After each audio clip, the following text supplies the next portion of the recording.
To stand for a moment of quiet reflection or prayer as you wish. We are about to take counsel together on matters concerning this county, seek to faithfully discharge our duties of office, both in our debate, our decisions, and promote the health, safety, and well-being of those we serve. Thank you. Fellow councillors, officers and members of the public, welcome to our meeting this evening. To begin with, I'd like to pay tribute to former town councillor and two-time mayor of Oakham, Joyce Lucas, who sadly passed away earlier this month. Joyce was a tireless advocate for Oakham, having also worked with many charities, and was a founder of Oakham in Bloom, whose work can still be seen throughout our county town. Our thoughts are with Joyce's family, friends, and all those who knew her and worked with her. We are not expecting a fire drill, so in the event of a fire alarm sounding, please leave the chamber by the nearest exit and assemble at the rear of the council car park. This meeting is a meeting which is open to the public. It's not a public meeting. Any disruption from the gallery will not be tolerated and will be dealt with accordingly. Before we get to the agenda, I'd like to remind members council meetings are broadcast online and are recorded for subsequent viewing, and we must bear this in mind when discussing any sensitive matters and also the impact words may have, and members must be respectful and remain silent when other members are speaking. So, as always, please ensure to stand and ensure your microphone is switched on when speaking, and speak clearly into it, and switch the microphone off when you've finished speaking. When voting, ensure your hand is fully raised and wait until voting is confirmed before lowering it. During debate, I will be giving an indication when there's 30 seconds left, and I do expect members to conclude their speeches at the end of 5 minutes or as near to that as possible. Can I also remind members not to use their mobile phones during the meeting unless they need to step away for an urgent matter. So item 1 is apologies. Have we any apologies this evening, Mr. Delaney? Chairman, apologies have been received from councillors Dinsmore and Harvey, therefore councillors voting to 25. Okay, thank you.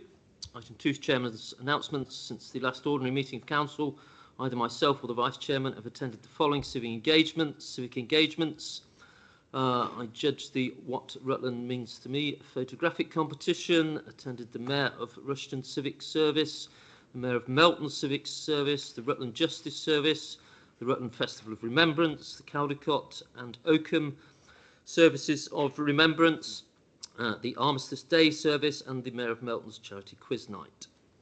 Item 3, announcements from the Leader, members of the Cabinet or the Head of Paid Service. I am advised there are no announcements. Item 4 is declarations of interest. Do we have any declarations of interest this evening?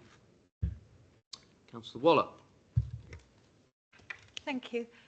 When we come to discuss the independent member of Audit and Risk, the candidate Kate Dyer, I worked with her for a number of years when I worked at the Audit Commission. I ceased working there in 2011, and by chance I have met her once since, but I don't think that would stop me participating in this, but I thought I ought to put it on the. Okay, thank you, Councillor Waller. Any other members declaring an interest? Nope. Okay, item 5, minutes of previous meeting. These are the minutes of the meeting held on the 18th of September. Members should abstain from voting on minutes of the meetings they did not attend. I'll move from the chair that the minutes be approved. Do I have a seconder? Councillor Waller. All those in favour of those minutes being approved? Councillor Payne, you weren't there.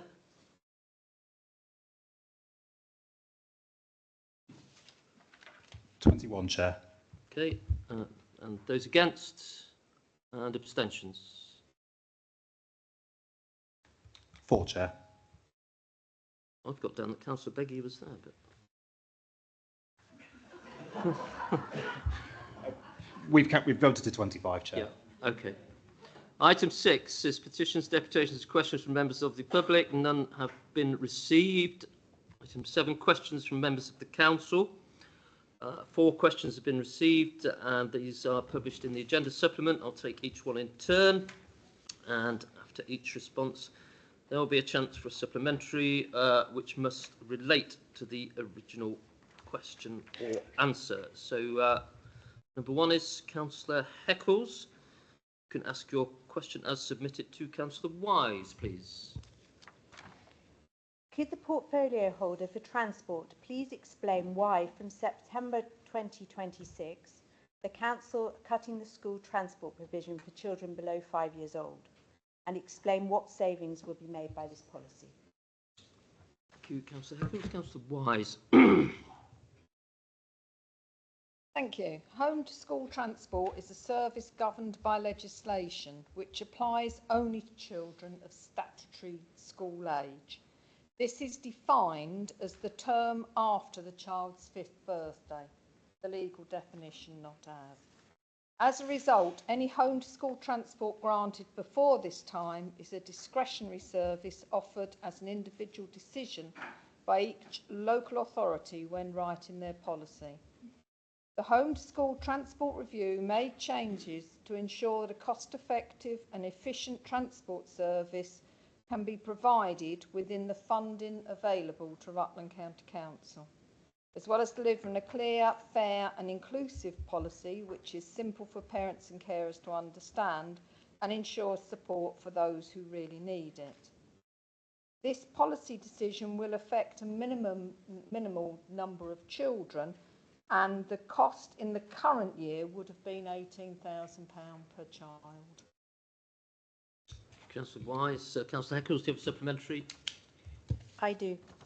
I feel that this policy discriminates unfairly against our rural communities and our rural schools. Children start school at the start of an academic year, during which they turn 5. In other words, there will be children who start in reception age 4.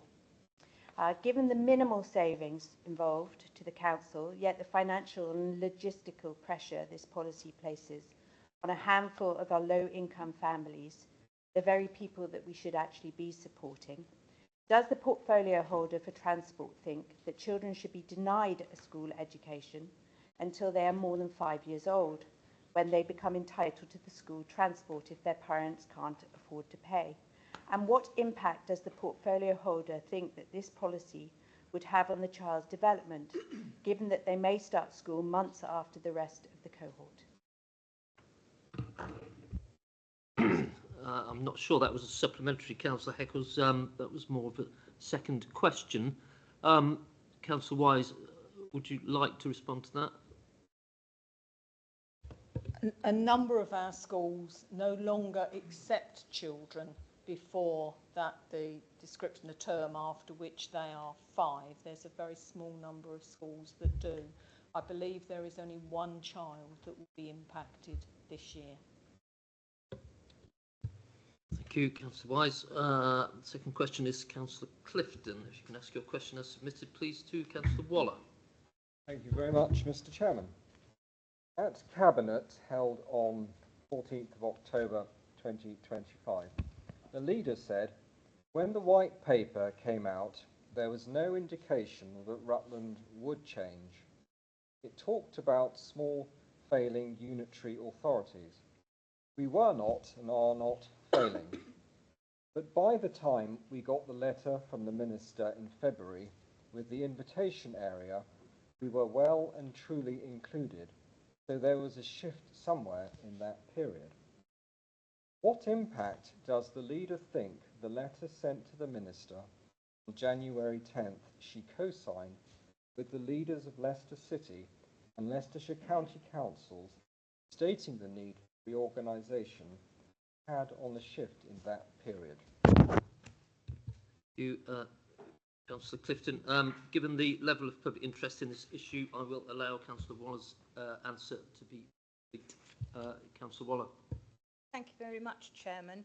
And thank you, Councillor Clifton, for giving me this opportunity with your question. The letter of the 10th of January to which you refer had no impact whatsoever on Minister's decisions to include Rutland in the Leicester City and Rutland Invitation Area, and nor did it influence Ministers' minds about including Rutland in reorganisation. My reading of the White Paper and its reference to small failing unitaries was not borne out by subsequent ministerial statements where the failing element was dropped.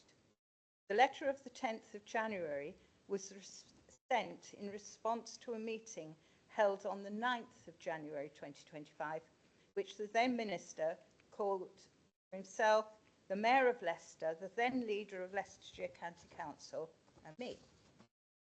The Minister's emphasis on the 9th of January was devolution and the creation of a combined authority, and he was very clear that he intended LLR to be the footprint of both the combined authority and local government reorganisation.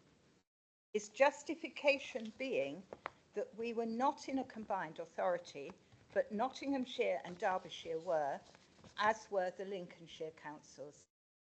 The letter of 10th of January will have had no impact whatsoever on his or his government's thinking vis-à-vis local government reorganisation boundaries.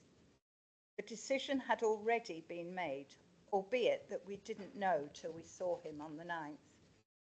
The letter of the 10th was in direct response to questions raised by the Minister on the 9th of January. We made it clear in our letter that we did not want to be fast-tracked to reorganisation, as Surrey have been, and as we recognised that we were not sufficiently advanced in our devolution discussions to progress at pace. LLR leaders had been discussing the creation of a combined authority for some years prior to me becoming leader, but no actual proposals had ever been progressed. Whilst the letter of the 10th did state local government reorganisation was a precursor to the creation of a combined authority, that was in recognition of the county being a two-tier area and Leicester City's ambitions for expansion. It did not reference Rutland, and indeed, had SK, South Kesteven, and North Kesteven included us in their proposal, and we had supported that proposal, we would be in the Greater Lincolnshire Mayoral Authority and not a future LLR1 at all, demonstrating the need to sort out reorganisation before devolution. So the letter of 10th of January did not influence the Minister to put Rutland in the LLR area. That decision had already been taken. Thank you. Councillor Wallop, do you have a supplementary, Councillor Clifton? I do, thank you very much.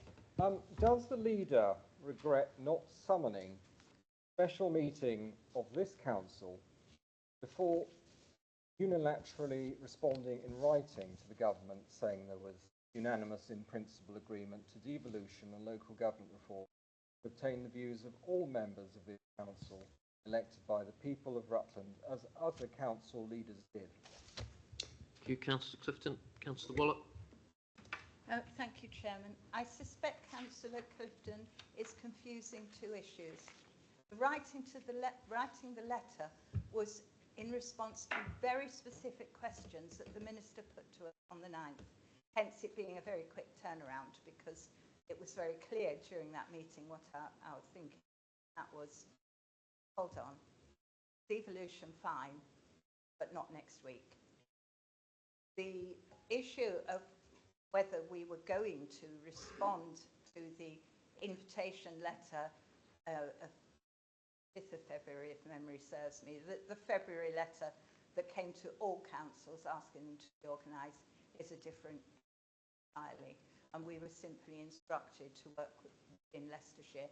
But as I have said in this council chamber before, whilst we did do that, because that's what we were instructed to do, I kept the local government, I kept the internal group that was looking at local government reorganisation members group. But equally, I started talking straight away to South Kesteven and South Holland. So I wasn't shutting any doors at that stage. Thank you. Councillor Waller. Councillor Stevenson is next. Can you ask your question as submitted, please? Thank you very much, Chair. In the published Links Online article, published November the 8th, the leader is quoted as saying, "While we have cooperated on multiple fronts with a number of councils, Rutland has not yet committed itself to any one single plan, and nor will we until after the full council debate on November the 20th. And yet, in the North City South proposal, published 20th of October 2025, it is introduced as our preferred and recommended model. Would the leader therefore agree a commitment has already been made to the North City South proposal?" Councillor Stevenson. Councillor Waller. Thank you very much for your question, Councillor Stevenson. The introduction to the North City South proposal that you've quoted is not a commitment to that proposal, nor does it preempt Cabinet decision tomorrow. Let me explain. As you know, though residents may not, Rutland was asked by government to work with the councils in Leicestershire to create new unitary councils. This was the invitation area. We did what we were asked to do. We worked with those councils in Leicestershire who would work with us, and the result was the North City South proposal, which was for the Leicester, Leicestershire and Rutland invitation area, preferred to the proposals put forward by Leicestershire County Council or Leicester City Council, both of which lumped Rutland into a council whose footprint was either the whole of Leicestershire or Leicestershire minus 2 districts, which went to the city. Neither of these options are what the people of Rutland want, hence the reference to the preferred model, i.e. preferred within the context of Leicester, Leicestershire and Rutland. My district council colleagues, the leaders in Leicestershire, have been clear throughout that Rutland was also actively exploring joining South Kesteven, North Kesteven and South Holland in a South Lincolnshire and Rutland council, which might have been our overall preferred model. But as we now know, and didn't when we published our, the North City South proposal, that Lincolnshire authorities ultimately felt their proposal had to be confined to their invitation area, which does not include Rutland, and therefore this is not now an option open to us. Thank you. Councillor Waller. Councillor Stevenson, supplementary. I do indeed, Chair. Thank you very much. Would it be reasonable to say, Leader, that showing commitment isn't always simply legal terms and signing on dotted lines, that showing commitment, particularly from a public perspective, is actually seen by focusing time, resource and effort on one particular proposal, which has been happening since March? Thank you. Councillor Waller. Thank you. I think we are becoming a little bit pedantic here in some ways. We were required to work with Leicestershire authorities, and once they had agreed, the district councils had agreed to work with Rutland, then the process was quite straightforward. We worked with them. As far as Lincolnshire was concerned, we had no power to insist that they did things the way we thought they ought to do things. We offered a lot of help. We offered to help write the proposal with them. They said they only wanted data from us, which we provided in a timely fashion. That was not us putting all our eggs in one basket, if you like. It was doing the very best we could within the extremely limited constraints that government had given us. Thank you. Okay. Thank you, Councillor Waller. Councillor Farina, can you ask your question as submitted, please, to the Leader? Thank you, Chair. Many residents of my ward feel an affinity with Stamford and South Kesteven. Many feel that the council has been set on only one outcome since March or earlier, North Leicestershire. What assurances can the leader give the residents of Kettlewald that she has pursued all options fairly? Councillor Farina. Councillor Waller again. Thank you very much, Chairman, and thank you, Councillor Farina, for your question. I sympathise with your residents, as it's inevitable, given the location of your ward, that your residents will look to Stamford rather than Oakham for your shopping and other services. I do too, because of where I live. I was keen, therefore, to see a proposal for a North Kesteven, South Kesteven, South Holland and Rutland Unitary Council, and indeed had begun talking with South Kesteven in particular well before the white paper had been written about the possibility of them joining Rutland as a Greater Rutland. I worked hard to try and achieve a Lincolnshire option. As I've already said, as a council, we fully cooperated with these Lincolnshire councils, but we're not in their invitation area, so could only help shape their proposal if they had wanted us to. They did not, nor did they share their emerging proposal with us. And I can assure your residents, Councillor Farina, that I offered all the support I could to North Kesteven, South Kesteven and South Holland. I was keen to see a fully worked up proposal from the Lincolnshire authorities, and I was disappointed they did not embrace my offer for our officers to work up their proposal with them, and shocked, genuinely shocked to see they'd excluded us at such a late stage, largely on the basis that we were not in that invitation area, a point I had made back in February and said we needed to get that one sorted then. We'd never been in their invitation area, yet they'd never indicated to me that this would be a barrier to them in any discussions I had with them, and I was meeting regularly from February through to September. I believe I have behaved fairly and honourably throughout this process. Councillor Waller. Supplementary, Councillor Farina. Thank you, Chair. Do you feel the people of Rutland have been listened to, and is there anything throughout the whole consultation process do you feel you could have done differently? Thank you. Councillor Waller. Can I first of all start by saying that we haven't had a consultation process. Government were absolutely clear that we were not to consult, but we could engage. And we did have a full engagement process, not just with residents, but also with other stakeholders, such as, for example.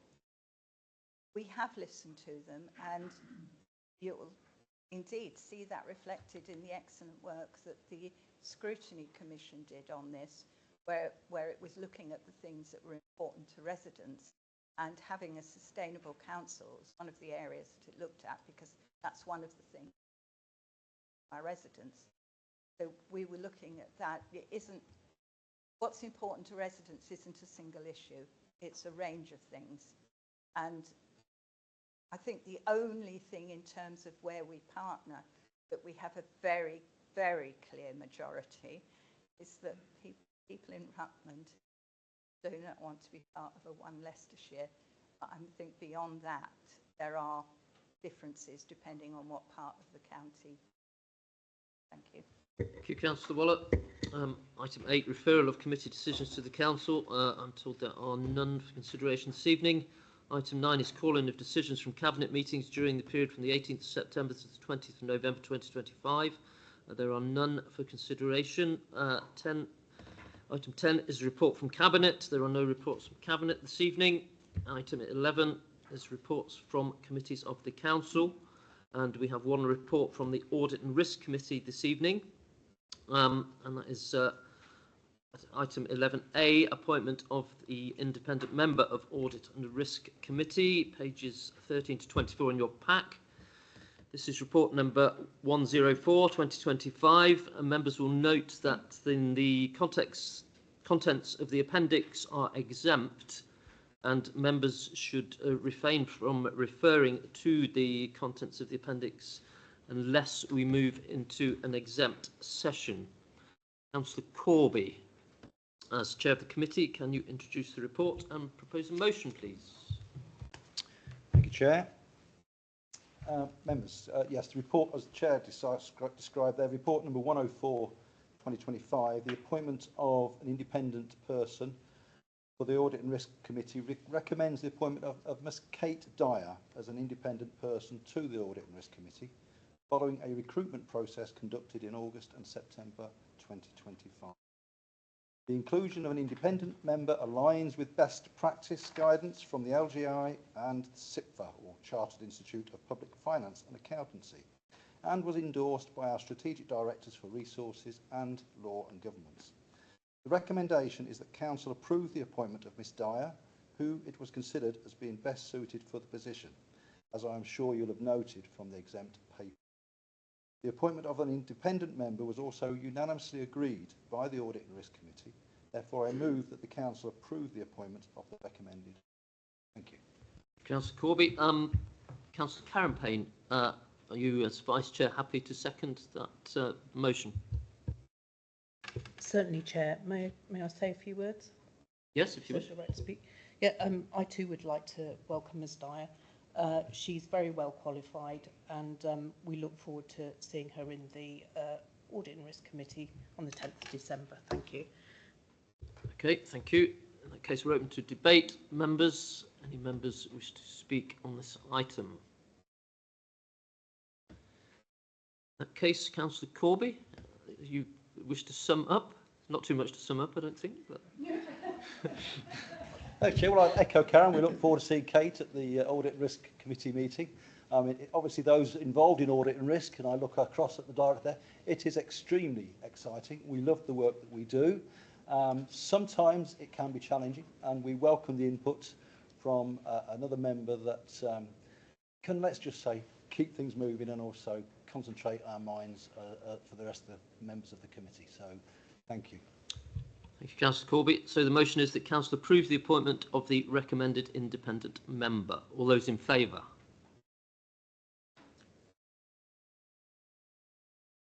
That's unanimous, Chair. Okay, thank you. In that case, the motion is carried. Item 12 is reports from scrutiny, and we have one... Sorry? Two. Oh, it's two, is it? Okay. We have two reports from scrutiny this evening. So item 12A is the annual scrutiny report, which is pages 25 to 58 of your pack. Report number 95, 2025. Councillor Stevenson, as chair of the committee, can you introduce the report and propose a motion, please? Thank you very much, Chair. This is our annual scrutiny report, and Councillor Ross, I will be inviting you to say probably more than me about it, because of course Councillor Ross was the chair last year, which is pertaining to this report. I have had the opportunity in it to write about obviously my thrill and pleasure at taking over from Councillor Ross, but crucially I'd like to draw members' attention to the insistence on continuity. It's very easy with the sort of annual potential turnover of chairs that work done in the previous municipal year somehow gets lost or forgotten about.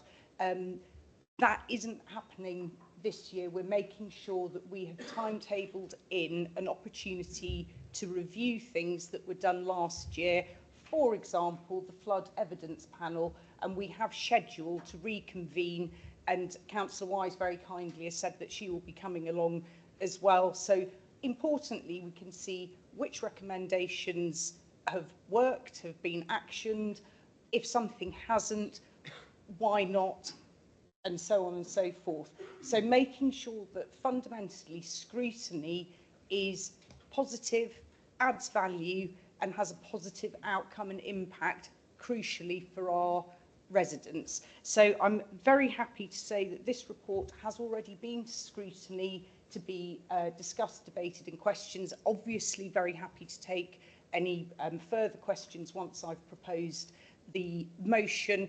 It is for noting but to ask for your approval to have this published in the public domain. Councillor Ross, what have I missed? We need a seconder first, please. I do beg pardon, sorry, Chair. Councillor Carr, as Vice Chair, are you happy to second the motion? Yes, I'm happy to second, and I will defer to Councillor Ross. Okay, Councillor Ross, over to you. I have nothing to add to what has been included in the report. Thank you, Chair. Right, so in that case, open to debate. Members, anyone wish to speak on this motion? In that case, Councillor Stevenson, I'll ask you to sum up again. Consider it done, Chair. Thank you. Thank you. So the motion is that Council notes the annual scrutiny report 2024-25 and approves its publication. All those in favour?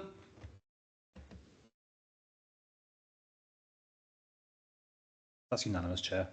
Okay, thank you. In that case, the motion is carried.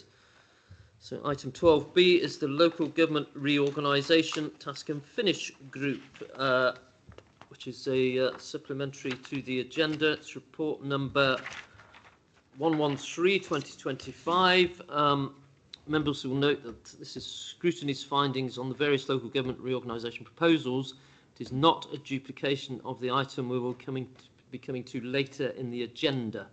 Councillor Stevenson, as Chair of the Committee, can you introduce the report and propose it be noted, please? Thank you very much, Chair. First of all, I'm going to start by saying a very, very big thank you to our scrutiny officer and to the members of this particular task and finish group. Usually, task and finish groups can take anything from 6 months to 12 months to produce a report that comes to the council chamber for debate and discussion. We've turned this round in 2 weeks. We've turned it around in 2 weeks with, I believe, Leicester City proposal not being published until the 12th of November. So I would like to say a very big thank you and well done.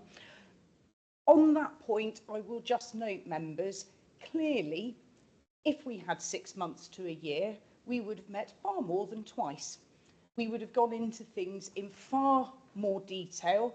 We would have challenged each other with any statements or observations that we were making, but we simply didn't have that time. But we did feel that it was important that we could do, in essence, what Cabinet couldn't do because they are not scrutiny, which is to correlate what residents have told us in the engagement piece of work with the government criteria, with Cabinet criteria, and things that are really, really important to residents.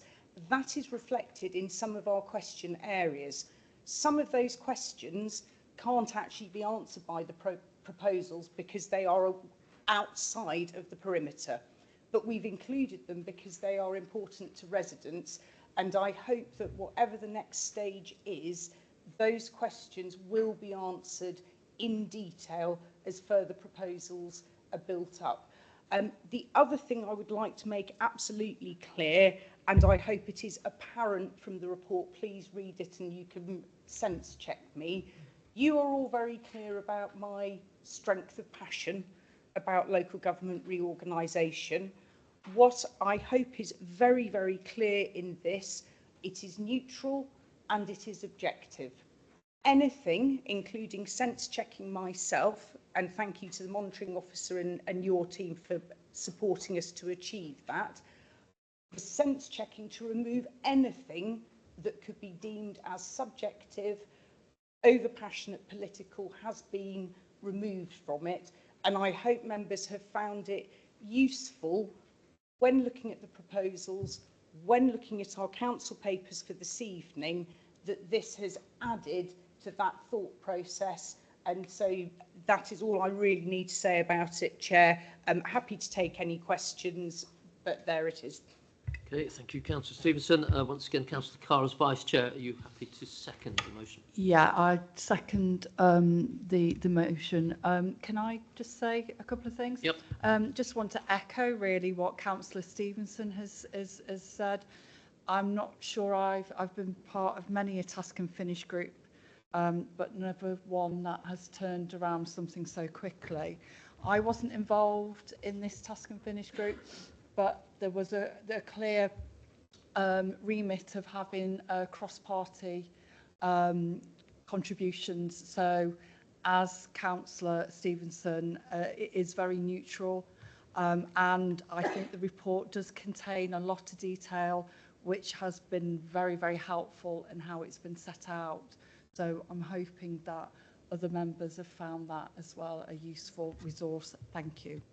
Thank you, Councillor Carr. In that case, we're open to debate. Any members? Councillor Waller and Councillor Ebb. Thank you.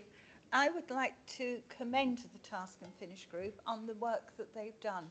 I think it will add quite a lot to, if not the debate tonight, certainly to Cabinet's deliberations tomorrow.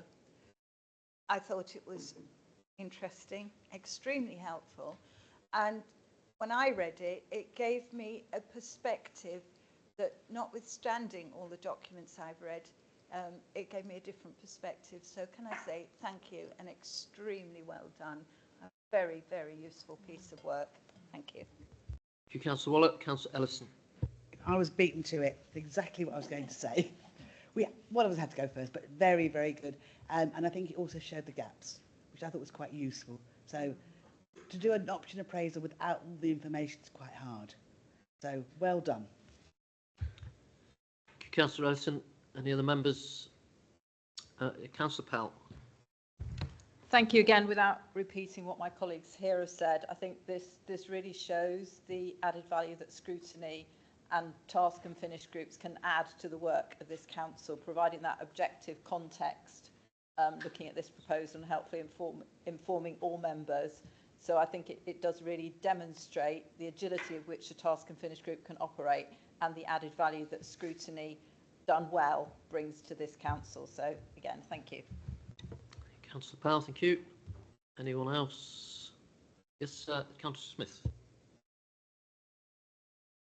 Thank you, Chair. I can only add to the comments, the positive comments that have been made already, but what stood out to me that it was objective and neutral. I think that is, to the very positive deliberations. Thank you. Councillor Smith. Any other members? In that case, Councillor Stevenson, if you'd like to sum up. Thank you ever so much, and on behalf of the people who've worked very, very hard to get this together, thank you for those comments. Very positive. Councillor Ellison, very good point about the gaps, and I think trying to square that circle, where on the one hand you've got government criteria, but actually our residents don't live and breathe local government or indeed government. So how you reassure, address, etc. Well, I'll hand that over to Cabinet, and I shall say no more. Thank you. Cheers. Thank you, Councillor Stevenson. Thank you, members. That report is therefore duly noted. Item 13 is joint arrangements and external organisations. 5 written reports have been received as set out in the agenda, and in the agenda supplement, I'll ask each member to speak to their report in turn and provide an opportunity for any questions, should they so desire. Councillor Waller, do you wish to speak to either of your reports? No, but happy to take questions. Thank you. Any questions for members on either of Councillor Waller's reports? Okay, in that case, Councillor Powell, do you wish to speak to your report on the police and crime panel? Thank you, Chair. No, I don't wish to add anything to my report, thank you, but again, happy to take any questions on the police and crime panel report. Any questions for Councillor Powell? Okay, Councillor Ross, do you wish to speak to your report on the Regional Flood and Coastal Committee? Yes, I do, Chair. Thank you. I'd like to firstly highlight the briefings that our new flooding officer, Maggie Pearson, has kindly provided to me. It's been very helpful. And secondly, to highlight what is already in the note before you, but basically to repeat, the Environment Agency's request for a commitment from local authorities to a higher rate of local levy going forward. Maintenance of existing assets and small capital works is now in a dire state due to lack of funding going back over years. We need to recognise, firstly, that inflation in the construction and engineering sectors has run well ahead of average prices since 2020. And secondly, we cannot continue to fail to maintain existing assets without consequences in times of extreme weather. We also need to recognise that the problem will not simply remain in the usual places, that we in Rutland are in some way immune, because rising sea levels and reduced discharges rates to the sea will have an impact on flows from the upland areas such as ours and Leicestershire. So we will increasingly need to draw on these funds for schemes such as natural flood management, to manage flows in the upper reaches of our rivers, to mitigate our flood risk. I hope that Rutland County Council will agree to such an increase, and I have conveyed the same message to Leicestershire County Council. Councillor Wise may wish to expand on these comments that I have made. Thank you. Councillor Ross, any questions for Councillor Ross on his report? Okay, Councillor Ellison, do you wish to speak to your report, which is also on the police and crime panel? No, but I will be happy to take any questions. Questions for Councillor Ellison? Okay, thank you, members. All reports will be taken as received and noted. Item 14, notices of motion. We have no notices of motion this evening. Item 15, local government reorganisation proposal, which is pages 65 to 132, and the contents of the agenda supplements. So this is report number 60/2025. Members will be aware that we did have two special meetings earlier this year on the topic of local government reorganisation and devolution, and this item is not to be a rehash of those discussions or discuss the merits or otherwise of local government reorganisation. As set out in the report, members have been asked to review the current draft of each of the available final proposals that include Rutland, using the criteria recommended by Cabinet and scrutiny to identify the proposals which most strongly meet the statutory criteria.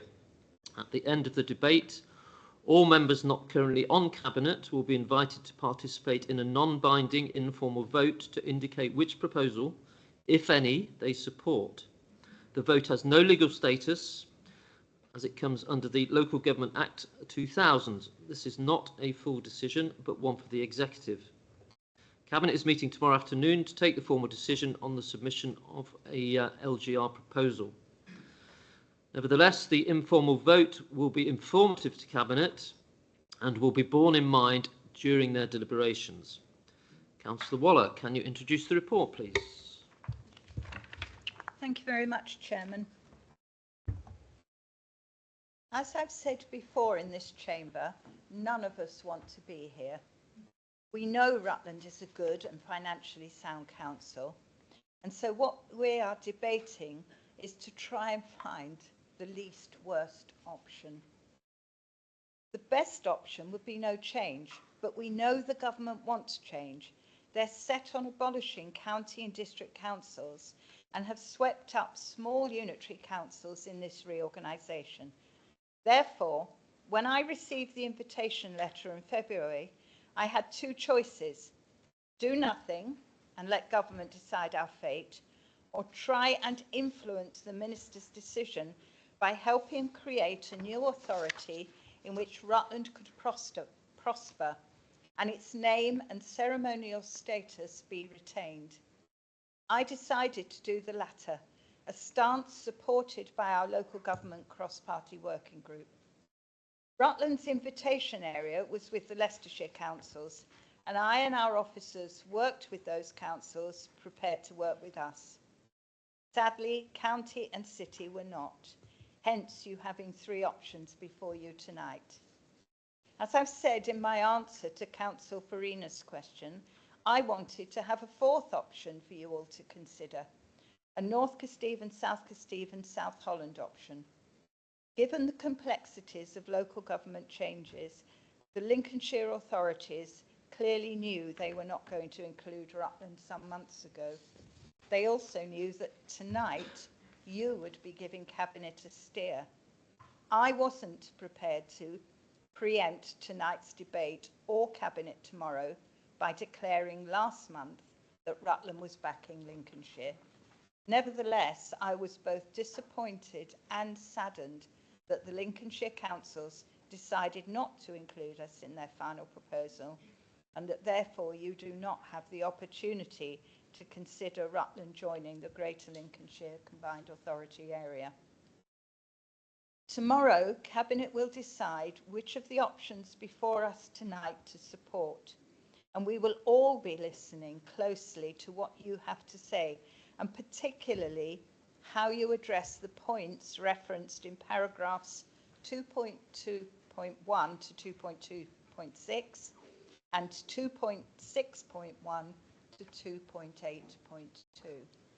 Thank you, Chairman. Thank you, Councillor Waller. As we are not making a formal decision tonight, we do not require a seconder, and we are now open to debate. Members.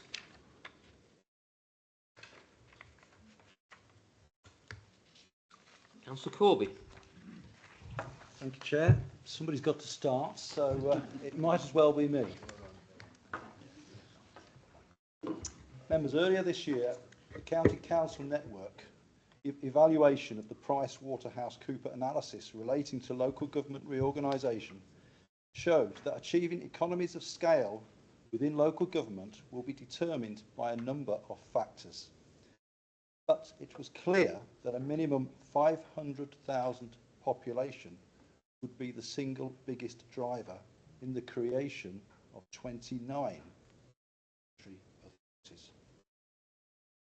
If the recent government decision with regard to the Surrey LGR is anything to go by, particularly given that a 3 unitary proposal was deemed compliant with government criteria, but with the single exception that the 500,000 population criteria was not met, and therefore this led to the implementation of a 2 unitary proposal subject to government approval.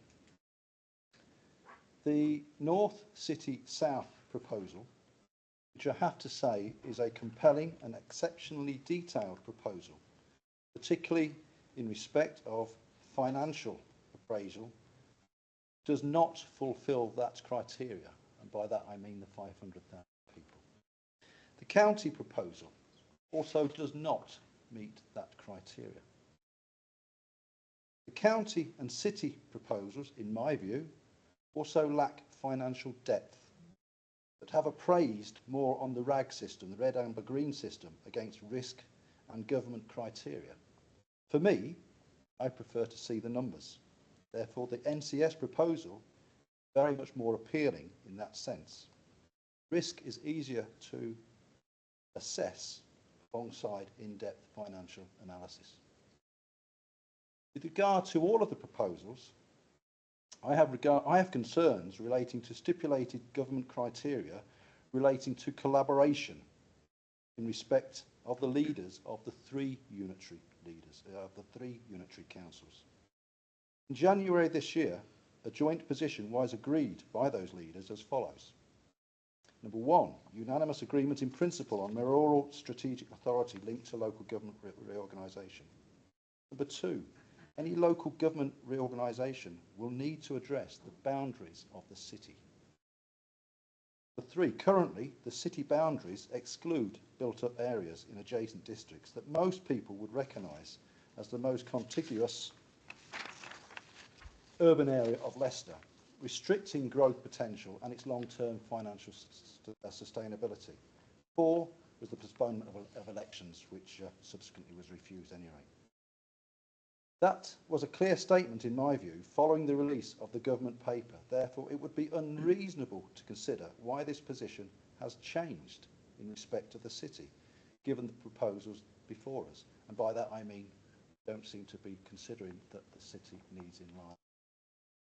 Indeed, within that city proposal, it was claimed that it took 10 years to implement a city strategic growth plan and a statement of common ground. This, for me, encapsulates the problem that the city faces and why expansion for growth is necessary. The best way of achieving this is through the surrounding co-joined urban areas as identified as city growth areas. On a local level, this is exactly what is happening to our rural areas through the expansion of Stamford. In Rutland is now in the Stamford. The NCS proposal addresses the financial sustainability of the city. It also points out that Leicester is expected to grow the fastest at 31%. But correct me if I'm wrong, it does not appear to address the fundamental question how growth is to be accommodated without expansion.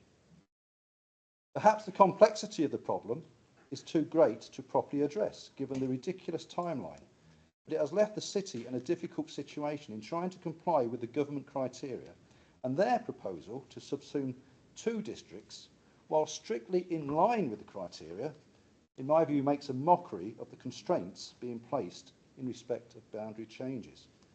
There simply has not been the time. 30 seconds, Councillor Corby.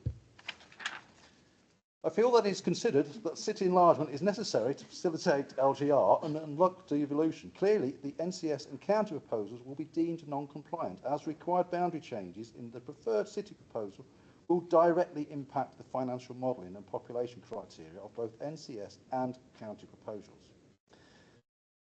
Now to the South Links proposal, which till recently we all expected to be before us for consideration.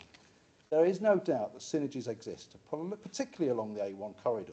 Indeed, our own economic analysis summary, recently commissioned by the Rutland County Council, reinforces the potential for long-term growth and transformation being greater within South Links than that of the North Leicestershire for London.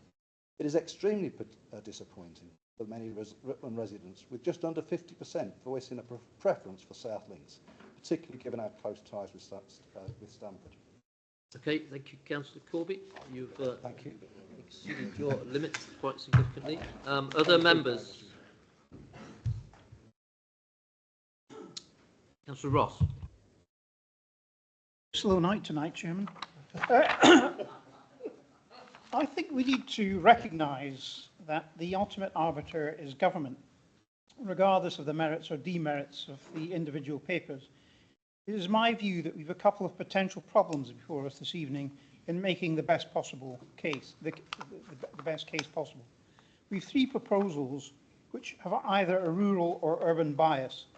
We've also lost, as Councillor Corby has mentioned, any broad political consensus, specifically on the needs of the city. And I believe that these 2 issues can be addressed even at this late stage. Taking Leicester County Council's proposal, the document is simply a rehash of that produced earlier this year.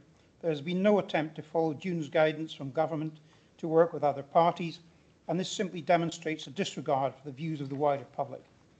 My specific issues are: this mega county authority, but 4 miles from City Hall, will result in everything being administered in Leicester.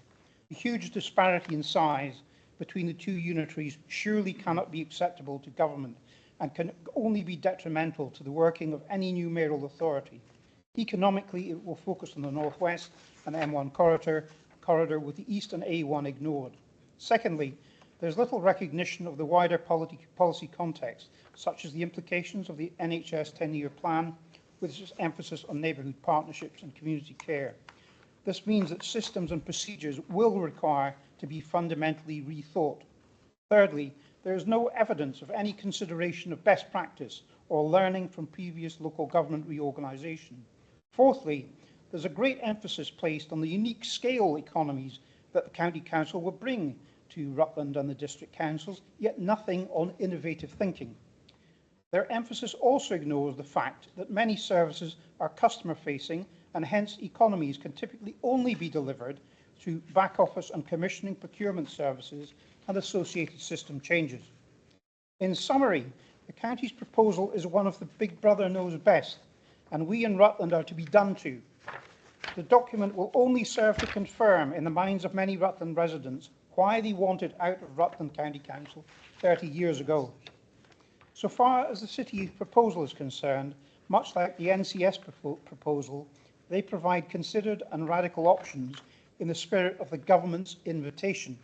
Unfortunately, however, they also see only a 2-unitary model.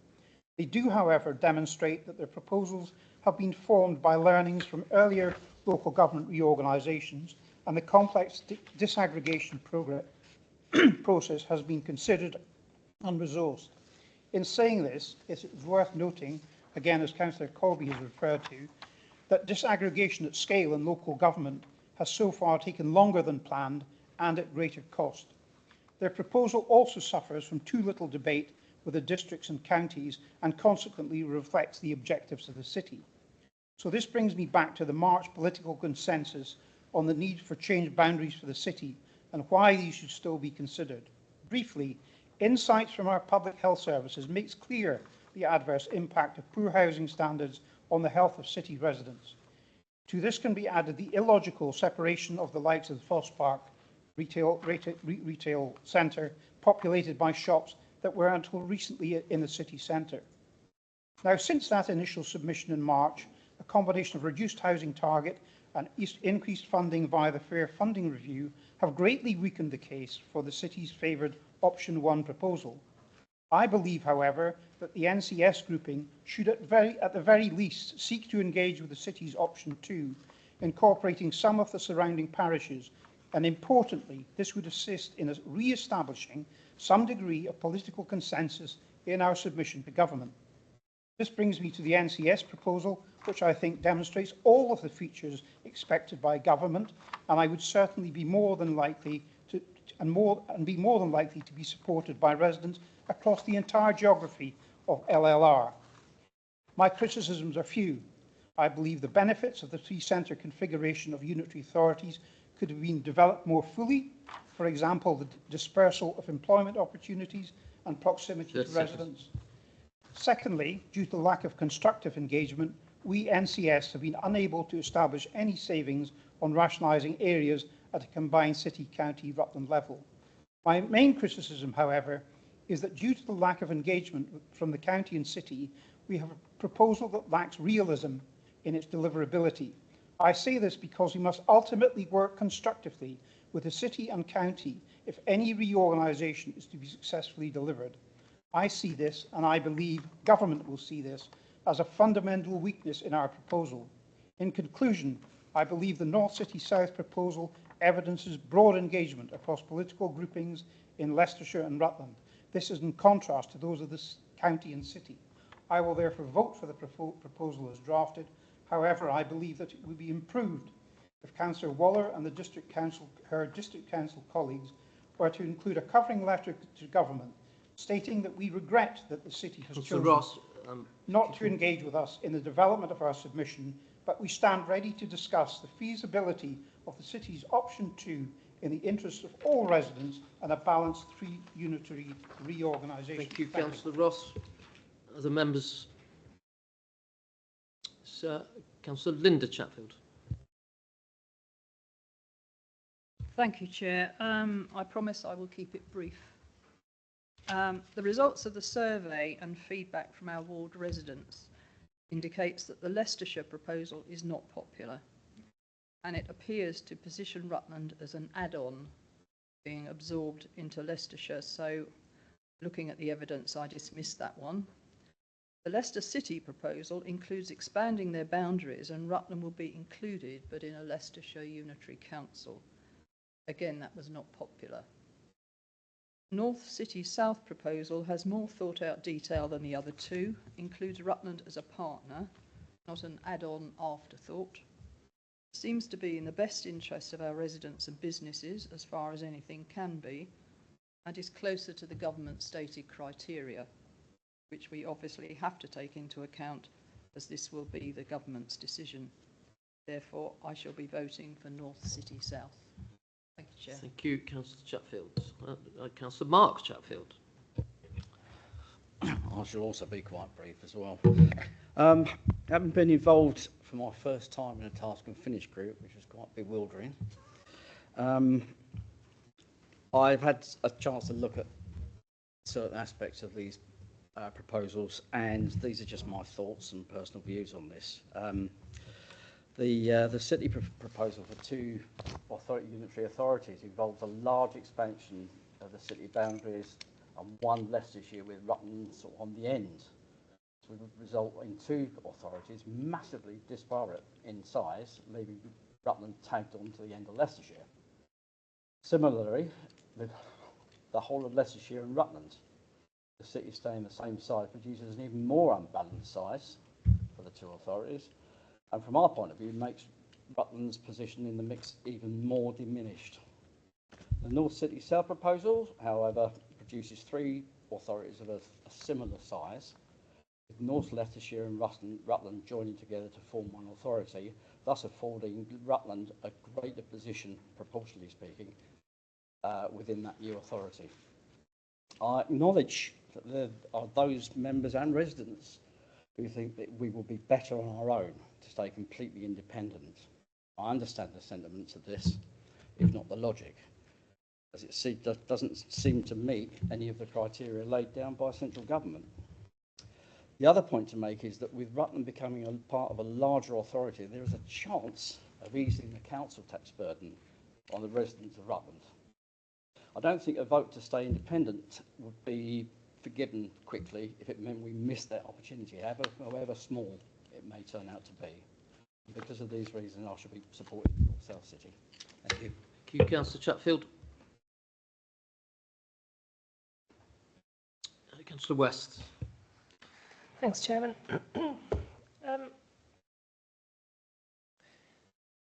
I feel sorry for Corby. We've got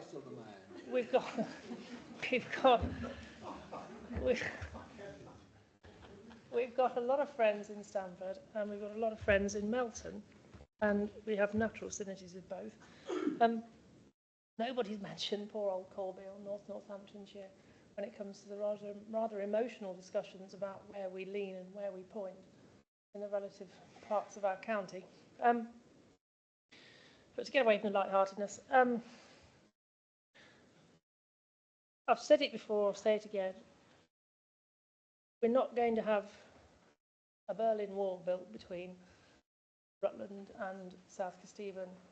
I access my healthcare in North West Anglia. I go to Peterborough and I go to Stamford. I will continue to do so. And I will go to Waitrose and Morrison's while I'm there. I will continue to go to Sainsbury's in Melton. My dentist is in Melton. Things like that won't change for us. This is more of a look at the details of the proposals for what will happen to the way local government is administered. It's not an emotional look at where we like to do things. For me, the county proposal here, which I took a day off work to read, is, I wish I hadn't bothered taking a day off work to read it, because there's not an awful lot of detail in it, and for me that is not something I can lend any support to. The city proposal was similar. I was not happy with that. For me, the North City South proposal, I have concerns about that as well. I do have, as Kevin said, I have concerns about the fact that it falls under the 500,000 threshold. But in terms of the work done to the proposal and the numbers in front of us, I'm much happier with those. There is a firmer evidence base there, which makes me more confident that we will be getting a good deal. And so for me, that is where I will be voting at the moment, unless somebody says something cogent to evening's debate to change my mind. Thank you, Councillor West. Nice to hear you mentioning Corby, place of my birth. Any other members? Councillor McRobb and Councillor Heckle.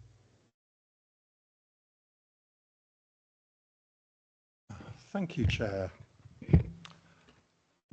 I'm going to speak about this on a rather different level than my colleagues mostly have. Very impressed with the technical detail that they've portrayed, and I can't argue with anything that has been said up until now. But for myself, I approach this on a slightly different level, and I wondered where to begin. And I thought I'd begin with pointing out that we sit here as elected members of a body that will shortly be abolished. We're also shortly to vote on which species of phoenix will arise from Rutland's ashes. And there are now 3 phoenix eggs on the table. One of them will soon be boiled, or maybe scrambled. But one thing that struck me was that the names of these eggs follow absolutely no naming convention at all, which is probably a fair indication of how much agreement there is between the different poultry farmers who produced them. But no matter, because although it's important that we have this debate, our vote tonight will not really decide anything. That ultimately falls to Councillor Waller and the Cabinet, although not by her choice, but by the terms of the legislation. Nor will Councillor Waller really decide the outcome. She will merely inform government which option she believes is in the best interest of Rutland and its residents.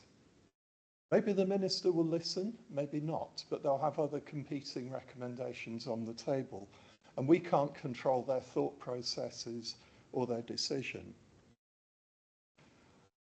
A lot has been said in the build-up to this evening about both the process and the choices.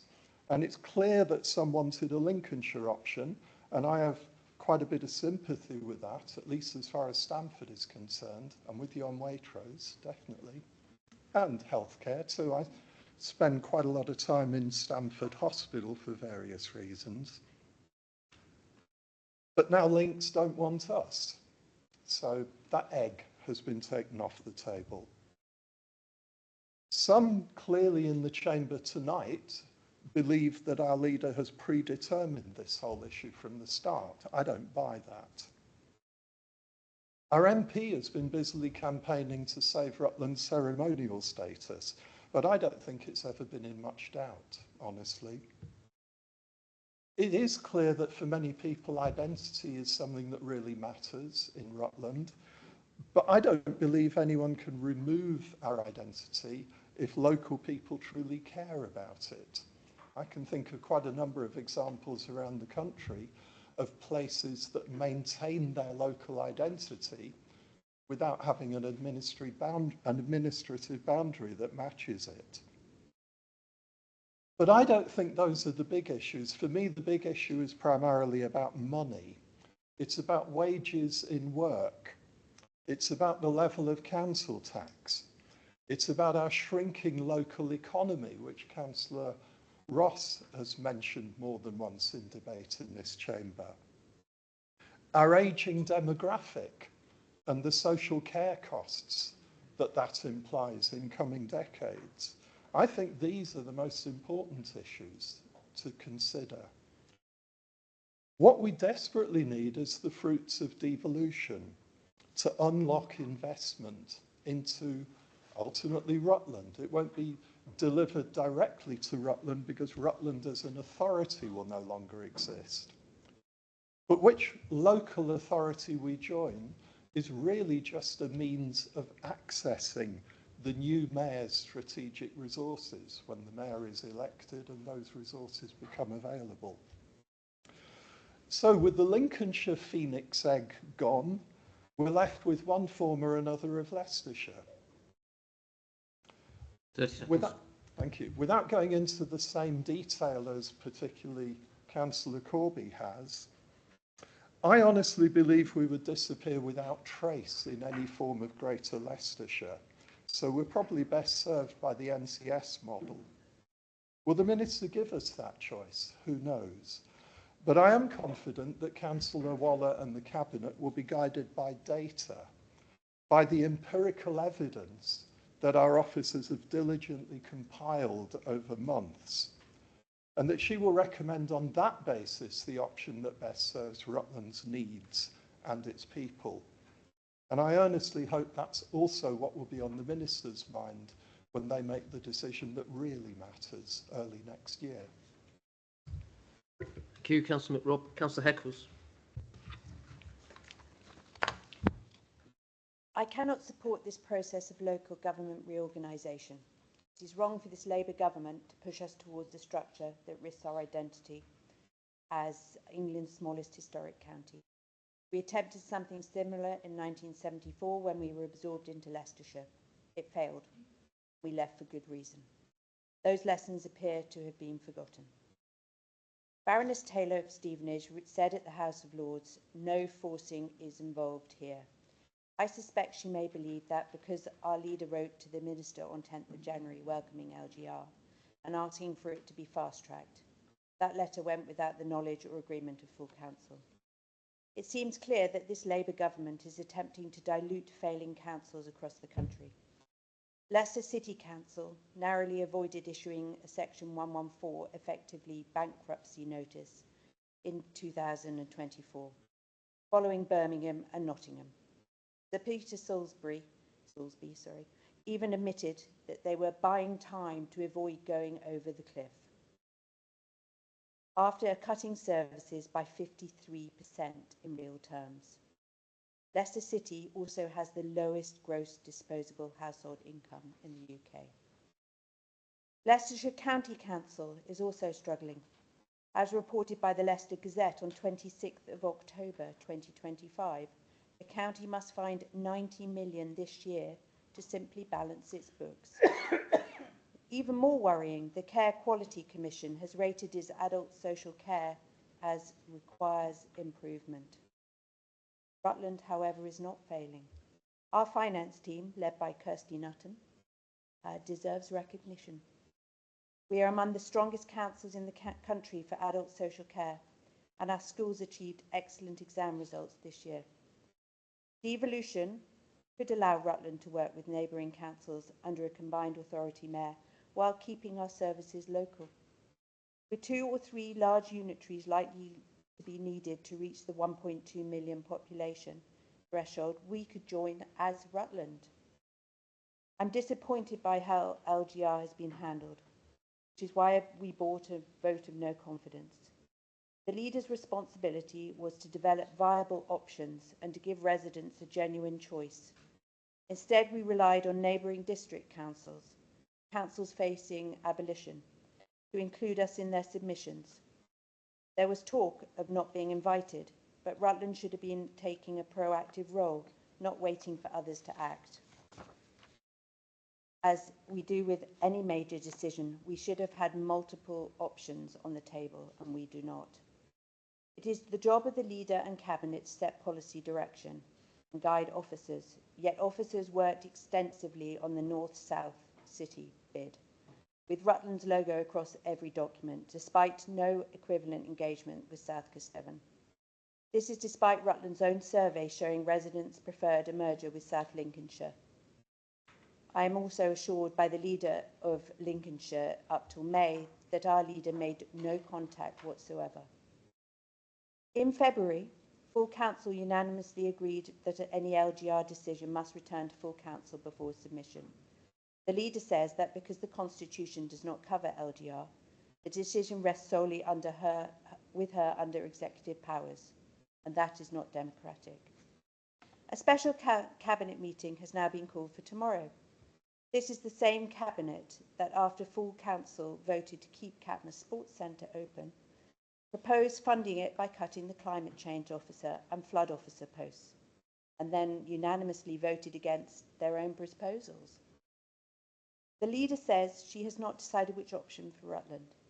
That the local government Chronicle reported on the 15th of October that she had already ruled out merging with Leicestershire County Council. That removes both the city and the county options. The only viable proposal remaining is the one RCC have worked on, even though residents clearly prefer joining Stamford and South Lincolnshire. Councillor Ashley Baxter, leader of SKDC, asked on the 22nd of October for a clear commitment to the South Lincolnshire and Rutland proposal. We did not give it, and so were excluded from their proposals.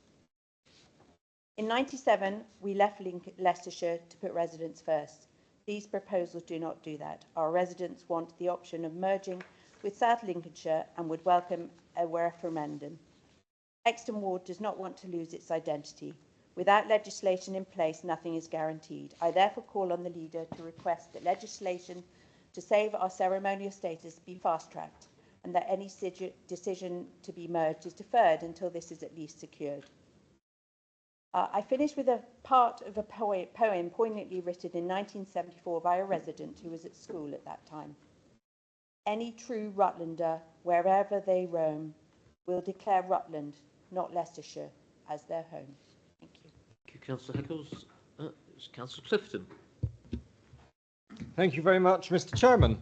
Rutland has had a long and distinguished history fighting off plans to abolish her. Reviews and proposals taking up more than a decade, from the 1940s to the 1960s. But it was not until 1974 that Rutland was absorbed into Leicestershire, stripped, as many saw it, of her dignity and status as a county, but still at least geographically intact as a local government unit, proud district council. Rutland came back as a Tier 1 unitary authority, today's Rutland County Council, 23 years later, because it is what the people here wanted.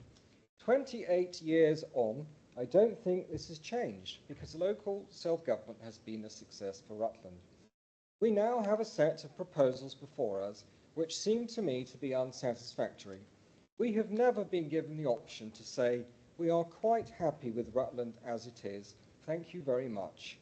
We are not being given an opportunity to express our preference for anything, but on a series of forced amalgamations with all or part of Leicestershire. We are not being presented with an opportunity to consider a South Lincolnshire option. However that came about, whether the rules were effectively managed in advance by the Labour Party in London, or leadership of this or that council failed to collaborate sufficiently, it seems to me that when South Lincolnshire, including obviously the district of South Kesteven and the town of Stamford, are not included in discussion for a forced merger by Rutland County Council, then something has gone wrong. On the vital matter of Rutland's ceremonial status, at risk, I am cautiously pleased to say that having presented what is believed to be the biggest pen and ink signature petition to Parliament this century, gathering over 7,000 signatures signed in just 6 weeks across our county, I was knocking on doors myself asking for signatures. Our Member of Parliament, Alicia Kearns, has now laid an amendment to the English Devolution and Community Empowerment Bill being debated on Monday in the House of Commons. The amendment would protect our ceremonial county status regardless of the outcome of LGR. Whatever council Rutland is forced into, these changes will be seismic. Perhaps 7 or 8 councillors at best out of 72 with the North Leicestershire proposal. The Leicestershire County Council proposals would see us at best having 5 out of 90. Both of these will be a very, very long way from where we are today. Sadly, these numbers will represent Rutland's power and influence in the new super council. And as other members have said, I expect that following the example set in Surrey, there will only be 4 councils, the whole of Leicestershire, Leicester, Rutland, Greater Lincolnshire. To my mind, something sacred, something special, something very English is being extinguished. But my final word goes to the people of Rutland, on whom has been imposed a constant merry-go-round local government reform in the past 80 years. Smile at us, pay us, pass us, but do not quite forget. We are the people of Rutland that never have spoken yet. Thank you, Councillor Clifton. Councillor Karen Payne. Thank you, Chair. I haven't got a poem for you tonight, I'm afraid. So I'm in a bit of a quandary here. Having worked with Councillor Corby on the financial evaluation of the 3 proposals we had available to us, as Councillor Corby has already stated, there is a wide disparity in the quality of the proposals we evaluated, one being far more comprehensive than the 2 others. And I'm really pleased this will aid the Cabinet in their decision making tomorrow. At a meeting last night when I updated a large parish council that the South and North Kesteven proposal had been removed, or we had been removed from their proposal, there was initially a stunned silence in the room and some heated conversation. There was fear that if we joined any of the Leicestershire areas, we would lose our identity, control of our finances and services to a bigger, more distant, unempathetic entity that was not synergistic or understanding of our own Rutland identity. We would have fewer councillors around the table with a minority voice, consequent reduced voting capability and no clout. This could also be true of the South Lincolnshire scenario, but as services are already drawn from this area, it's a known quantity of one people feel comfortable with. They wanted to know why we didn't try harder to work with the South Lincolnshire option because of these shared services. I was also asked why we have been so compliant with a government that doesn't understand Rutland is a small, successful unitary council that is good and in places excellent at delivering to its population with some of the best financial management and adult and children's social care services in England and Wales. Why has there been no pushback? Maintaining a thriving, effective council is in any government's or other council's best interest. So my quandary is that the majority of my residents still feel their places either with South Kesteven in South Lincolnshire or for us to remain as Rutland. I have explained the complex whys and wherefores of why we were in the situation we're in and why we only have 3 proposals on the table. But as their elected member, I feel I should support their views. Thank you, Chair. Thank you, Councillor Payne. Councillor Wilby. Thank you, Chair. Well, I'm minded of the opening statement prayer that we all make when we stand up and begin these meetings, that we should remember that we are doing the best for our residents in Rutland. I have to say the whole of this LGR process has been a bag of worms from the start. The timescales that we've been afforded have been absolutely ridiculous. I'm not a Luddite. I'm quite happy to deal with change and move along, but the amount of time that has been given to our staffs who already work their butts off to keep us solvent and on the right track has been, awful. The papers that I have read, and 190 papers, you have to speed read them through, but what I saw was lots of nice language, but very little actual positive ways of achieving the savings that the government think they're going to get from this. I don't envy the executive in having to make the decision tomorrow, because you're having to work on information which is unfounded and not right. What I can say is that for the rest of us, once we get through this and a decision is made, then we're all going to have to pull together to make sure that we work to get the best sort of result for us, because as Councillor Payne has just said, we're going to be reduced to either 4.65 or 7 councillors, and they are going to have to work really damned hard to get the best result for Rutland. So I know the decision is out of our hands now. It's been poorly founded, but I'm glad that Councillor Corby is excited by the threat of audit and risk, because I think over the next 18 months you are going to be working very hard to see where the savings can be actually made. Thank you, Chair. Councillor Wilby. Councillor Farina. Council, since last December 2024, when the local government reorganisation was announced and the publication of the English Devolution White Paper, councils up and down the country have had to negotiate and work on a proposal which suited the criteria which was laid out by government, all the while consulting their residents and providing information to them regarding these proposals. The whole process has indeed caused untold stress and anxiety to our communities. Please bear in mind that nobody at the last general election voted for this. With local government reorganisation and the forming of these new super councils comes risks, financially and democratically. For Rutland, the risks include loss of status of an independent county, loss of identity and our ceremonial county, which has been put in severe jeopardy and insufficient representation by our population. As Rutland councillors, we currently have 3 proposals, 3 models in front of us, asking for our endorsement. Heart of hearts, if I had felt that the process and the engagement of all options was sufficient and thorough, then a decision I would have come to would have been much easier. Of course, as ward councillors, we represent our residents to the very best of our ability in a moralistic and ethical way. I am just one elected voice, but I have also wanted for us to be able to truly understand the views and opinions of the residents we serve by ultimately taking the vote to these proposals to a local referendum. And then through the referendum, we have a mandate as to what model and proposal should be supported by council and thus proposed to government.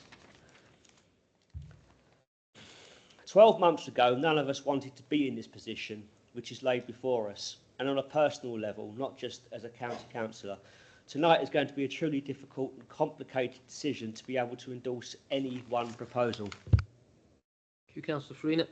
Councillor Beggy. Thank you, Chair. We've heard a lot of facts tonight, a lot of political posturing, revelation that Labour's shopping Waitrose.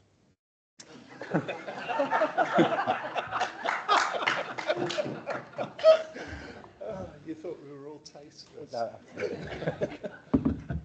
I'm going to speak a little bit from the heart. I became a councillor after the passing of my father to serve Rutland and in particular the local community that I grew up in. This reorganisation will mean nothing less than less representation for our local community, especially with the removal of the SKDC option. I also suggest a larger authority will mean it's unlikely most working age people like me will be able to continue in post, making it a far worse council. Final decision is not made by us, by central government. They don't know our community, they don't know our history, and this is not the fault of the leader or the executive, this is a decision by central government.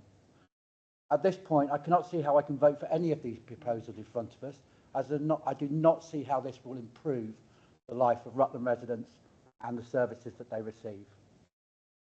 My abstention, which is likely, will show my support for Rutland, not just an easy way out. This really feels like turkeys voting for Christmas. Our residents will be worse off. This is being done unto us, I think, as Councillor Ross may have said. But when a decision is taken, I will work my hardest to get the best outcome for our residents and try and leave Rutland in the best place it can be. Thank you. Thank you, Councillor Beggy. Councillor Ray Payne. Thank you, Chair. I'll be brief. I don't like this at all. No one here does. I particularly don't like the democratic deficit, where, as has been mentioned by 1 or 2 other councillors, there might be 1 councillor to 6, 7, 8,000 electors. That's not a democratic system that I want to be part of, and probably won't be, so that's okay. I'm going to say to my colleagues in the Cabinet a couple of things. First of all, we've got to look for the financial advantages that we can squeeze out of this for Rutland. We've got to look for what we can get out of it. It won't be much. Maybe increase our business rate income, look at possibilities of economies of scale. Sorry, officers, that does mean you. And possible reduction in the council tax at some point. So those are the things we need to be looking at, or you need to be looking at, in my view, to see how we can do. Also, we need an element of continuity. I'm very concerned about the fire and police services. I do not want them, and they're excellent. I know we criticise them on occasions, but we are very fortunate with the people that work for us and do this dangerous job. We do not want disruption. We do not want a hiatus. We do not want a vacuum on our streets or in our potential accident spots. So that's another factor that we've got to look at to maintain the safety of ourselves and our residents. We talk about our residents a lot. Their safety must be paramount. Finally, if I could, I'd throw this whole thing in the bin. But unfortunately, although I have my fair amount of hubris, I can't on this occasion do that. Thank you, Chair. Thank you, Councillor Payne. Any other members? Yes, yes, we'll have Councillor at the back, please. Yes. Sorry, I'll be quick as well. I'm going to focus in on one particular part of the criteria, which is that new unitary structures should enable stronger community engagement and deliver genuine opportunity for neighbourhood empowerment. I firmly and quite passionately believe that when decisions affect our communities, people who live in those communities should have the greatest possible influence over how those decisions are shaped. And I think that right now one of Rutland's greatest strengths is the personal relationship we have with our residents and the power we give to our communities to make those decisions that impact them. And I think that's something that's only really achievable in a small and well-served county like our own. And unfortunately for me, all three of these options today, in my view, take power away from communities and in some way reduce democratic accountability. The proposal from Leicester and Leicestershire would place us in very large authorities, as we've touched on, both geographically and in terms of population. And even the North City-South model would increase the ratio of one councillor for every 1,125 people we have now to more than 4,000 residents per councillor. At present, we are all accessible, well-known in our communities and able to engage directly with people we represent. We can't walk down the street without someone recognising us and talking to us about something that's going on with the council. And that's a great thing, and it's what makes Rutland so great. But I feel that could be lost with any of these three proposals. Alongside that sort of personal relationship, each of the options on the table will result in councillors having to take on significantly more casework. Councillor Beggy touched on this. And this will consume a great deal of time and limit the ability for those working in full-time to stand for election. And that amount of work will also limit our capability to be active and visible in our communities. So I think there's a load of issues there around democratic accountability being reduced and power being taken away from communities. And I do accept that at least the Leicestershire City South proposal attempts to address this democratic gap by introducing neighbourhoods, which I didn't feel were really very well explained. And I couldn't really see how they'd be representative or be held accountable. But there was at least an attempt there to, I think, address the gap. And I'd be really interested to see how that develops through the process. But with all that said, and as much as I disagree with us being forced into this situation, the reality is that we have three options in front of us. And I have to accept that choosing none of them would leave Rutland at greater risk, with little or no influence over the decisions we decide to define our own future. As much as we may want it in some ways, an independent Rutland is not one of those options. It has been made entirely clear that we cannot be that option cannot be considered because it does not meet the requirements set by government, and calling for something that cannot be delivered would be irresponsible, and I really feel we owe it to our residents to do more than that. We owe them a really serious attempt to secure the best possible outcome in the given circumstances. In my view, reluctantly, North City and South proposal offers the strongest result for residents, and it's the only option that makes a clear attempt to maintain local accountability and support genuine community empowerment. It also offers real opportunities for cost savings and perhaps even a chance to reduce our unfairly high levels of council tax. But at heart, I do truly believe that our closeness to our communities is what makes us a special council, and I'm really worried about losing that. Councillor Ross mentioned about writing a letter as part of our submission. I'd love to see us write a letter saying that that's something we as a council feel strongly about and would like to be taken into account, and to sort of express our dissatisfaction with the process overall. But here in the position we are now, refusing to engage in the process would be the worst possible outcome for both our residents and our county. And for these reasons, I will be supporting the North City South proposal unless someone changes their mind in the next 10 minutes. Thank you. Thank you, Councillor Lambert. Councillor Hemsley. Thank you very much, Chair. We're told we have a choice, and I have to be really honest, I don't see we've had any choice in this. We have no say in actually what's going to happen because it's being decided by somebody outside this space. I've sat in front of, some of the top people in the government, and they don't understand Rutland, as Councillor Beggy was saying. They don't understand how we operate. We are very successful. I would like to say, first off, a really big thank you to the officers for the work they put in to get something together. Because when you're trying to work with people who don't want to work with you, are not interested, and same for the Cabinet, it's really hard to drag something together. So we've got something, but I don't think it's even the Cabinet's place to make a decision on where we're going, because it's just going to be overruled. So I see that the future is for us, is what we do after this point. The decision will be made. We need to fight really hard, and our communities need to pull together. And I've said on many occasions, You know, our businesses need to be strong, our sports communities need to be strong, our towns and our villages need to be strong. Doesn't matter what national government does to us, doesn't matter whether we're part of Leicestershire or somewhere else. We need to be strong as a unit and ignore what happens other than asking them for some funding. But we need to be noisy about it and we need to be strong. So I want the best people in Rutland to be able to step forward for the next time. Thank you. Thank you, Councillor Hemsley. Councillor Stevenson. Thank you very much, Chair. None of us want to be here. Least worst. Would be nice if Rutland stayed the same. Aren't we obedient? The government has set criteria that doesn't solve the problem of local government. Councils are going bust because of demand-led adult social care and SEND budget, amongst other things. They have not done a cost analysis on the savings that are going to be made by creating mega 500k authorities. That was from a BBC FOI. The premise for this legislation was based on a 2020 report by the County Council Network. Apparently there would be £2.9 billion worth of savings if they managed to change the size of unitaries. That's actually been revised. It's actually going to cost 850 million over 5 years, apparently, according to new research, and maybe not even any savings. I will, Chair, stick to what we are talking about, which are the proposals. And it's clear the North City South has had the most detail in it, and I won't repeat what colleagues have said about that. But what I am going to look at is what Rutland is about to lose. 24-25 annual report was a good report. We were doing really well. We are doing really well against those national benchmarks. And in fact, we're exemplars of excellence in some areas. That point's already been made. In that meeting, I asked the question, at what point are we going to start fighting for Rutland?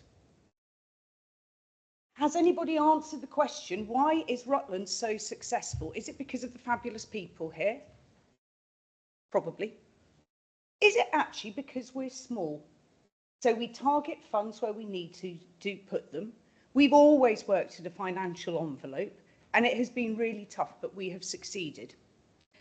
Currently, Rutland has a gross budget of about £95 million. Yep, there are statutory functions in there. But that's money that is in our control, that 27 people here in Oakham, in Rutland, make a choice. Capital Highways Maintenance. We are a unitary authority. We are a county council. We are a district council. We are about to have that ripped away from us on the basis that legislation, the Labour government legislation, is flawed. It's not going to solve local government, and they are not listening. I looked at the North City South, you know, because I've done the scrutiny work on it. And in that, and I take Councillor Lambert's point, there clearly has been attention about what is important to Rutland, etc. We will, under this proposal, become a neighbourhood. In the city proposal, it would be an area committee. And like other people in this chamber, I thought, I'm going to follow the money. I'm going to follow the autonomy. I looked at page 107 of the proposal, by the way, very helpful table. Delivery of local services. No. Decision making, scope to include. Partnership collaboration to administer grant funding. Scope. Devolved council budgets for local projects. Scope. That's just a few of the things. In short, is there any committed budget for this county, this unitary authority, this district council to have a say for its residents with 27 people? No, £0. So that will be 95 million gross budget for a lot of other people, 70 odd people, of which 6 of us will decide what is best for Rutland. So, no budget, no autonomy, and no independence. Leader. Councillor Lambert has mentioned a letter. I believe there's a letter being mentioned over in this neck of the woods.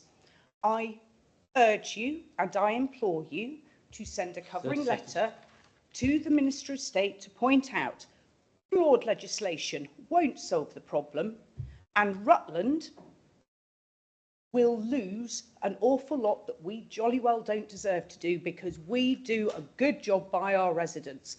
I think I'm within my 30 seconds, Chair, but please, can we start making a fuss about this? Thank you. You've got another 4 seconds if you like, Councillor Stevenson. Sorry? You've got another 4 seconds. Yeah. Thank you, Councillor Stevenson. Any other members? In that case, thank you for everyone who's contributed. There will now be an informal vote, and I will ask members who are not on Cabinet to raise their hands to indicate which proposals or proposal they think best meet the criteria. And to reiterate, this vote is not a formal decision of Council, as agreement to submission of a proposal is an executive decision which will be taken by Cabinet at their meeting tomorrow. So you're not required to indicate support if you don't wish to, and the number of members who indicate support for no option will also be noted. So please ensure your hand is raised and remains raised until Mr. Delaney has counted and noted your indication. All those in support of the North City South proposal, please raise your hands.